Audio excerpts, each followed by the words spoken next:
दोस्तों नमस्कार, मैं अजय पांडे आज फिर से आप सभी का स्वागत करता हूं आपके अपने YouTube channel A to Z stories में।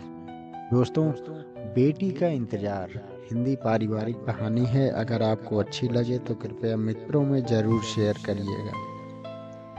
मीरा एक छोटे से गांव में अपनी इकलौती बेटी रीमा के साथ रहती थी। मीरा ने अपनी ज़िंदगी में बहुत संघर्ष किए थे। पति का देहांत हो जाने के बाद उसने अकेले ही अपनी बेटी की परवरिश की और उसे अच्छे संस्कार दिए। रीमा के लिए उसकी माँ ही सब कुछ थी, उसकी दोस्त, उसकी शिक्षक और उसकी प्रेरणा भी।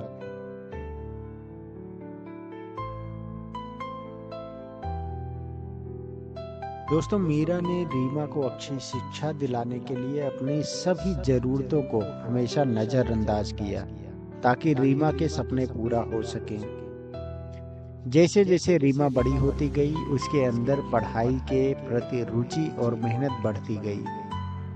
उसने अच्छे अंकों से अपनी पूरी स्कूल की पढ़ाई पूरी की और फिर एक बड़े शहर के कॉलेज में दाखिला ले लिया।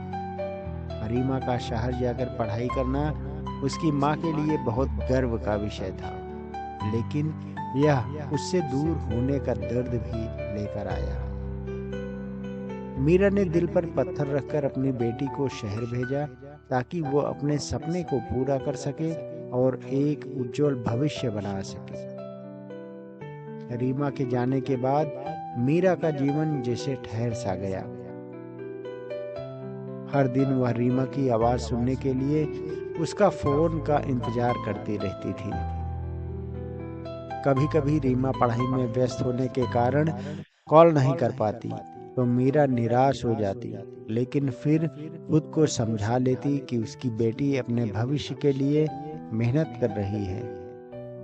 त्योहारों पर जब आस पड़ोस के बच्चों में घर लौटने का शोर होता तो मीरा की आंखें भी दरवाजे की ओर टकी लगाए देखती रहती। उसे उम्मीद होती थी कि शायद इस बार रीमा उससे मिलने आएगी। समय बीतता गया और रीमा पढ़ाई में और फिर नौकरी में व्यस्त होती चली गई। माँ से मिलने का समय निकालना उसके लिए मुश्किल हो गया। मीरा को इस बात का एहसास था, लेकिन वह हर बार उम्मीद का दामन नहीं छोड़ती थी। वह रोज अपने घर को सजाती, रीमा के कमरे को साफ सफाई करती और वहां उसकी मन पसंदीदा चीजों को रखती, इस उम्मीद में कि जब मेरी रीमा आएगी तो सब कुछ वैसा ही मिलेगा जैसा उसने छोड़ा था। एक बार मीरा की तबीयत अचानक से बिगड़ गई। पड़ोसियों ने उसे अस्पताल पहुंचाया और उसका ध्यान रखा। अस्पताल में रहने के दौरान मीरा के मन में बस एक ही बात थी कि रीमा को उसकी हालत के बारे में ना पता चले, क्योंकि वह उसकी पढ़ाई और करियर में बाधा नहीं बननी चाहती थी। कुछ दिनों में मीरा की तबीयत ठीक हो गई और वह फिर से अपने घर आ गई, लेकिन इस दौरान उसने महसूस किया कि उसकी जिंदगी में रीमा की कितनी कमी है। उसने कई बार रीमा को फोन करने की कोशिश की, लेकिन फोन लग नहीं पाया या रीमा में काम में व्यस्त थी। वह हर सुबह उठती और दिन भर इसी इंतजार में रहती कि रीमा का फोन आएगा। कभी कभी वह पड़ोस की किसी लड़की को देखकर सोचती कि उसकी रीमा भी ऐसे ही होगी और फिर उसकी आंखें नम हो जाती। एक दिन अचानक रीमा के मन में अपने घर और माँ की याद आई। उसे एहसास हुआ कि उसने अपनी माँ से कितने दिन बाद बात की है। उसे अपने बचपन के वो पल याद आ गए जब उसकी माँ ने उसका कितना ख्याल रखा था। उसे मीरा की वो रातें याद आई जब वह उसके लिए जागती रहती थी, उसकी हर छोटी बड़ी जरूरत का ख्याल रखती थी। उसे इस बात का गहरा पछतावा हुआ कि उसने अपनी माँ को इतने लंबे समय से नजरअंदाज किया है। रीमा ने तुरंत अपनी माँ के पास जाने का फैसला किया।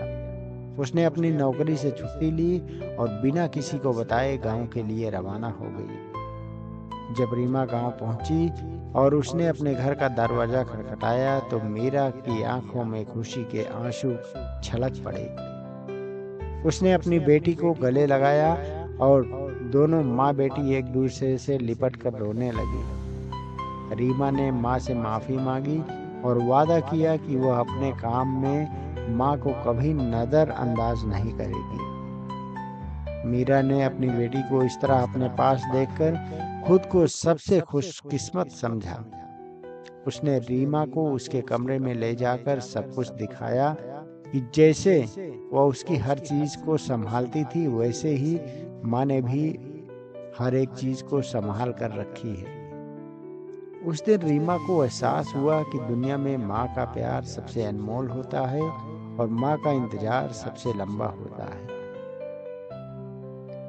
दोस्तों, ये कहानी हमें ये सिखाती है कि काम और करियर की व्यस्तताओं में भी हमें अपने परिवार और खास करके अपने माता पिता के लिए समय निकालना चाहिए। उनके प्यार और इंतजार को कभी भी नज़रअंदाज नहीं करना चाहिए, क्योंकि उनके जीवन का सबसे बड़ा सुख उनकी संतानों का साथ होना होता है। कहानी आपको कैसे लगी कमेंट में अवश्य बताएं। मिलेंगे हम एक नई वीडियो में एक नई रोचक जानकारी के साथ दोस्तों। तब तक के लिए नमस्कार, प्रणाम, जय हिंद।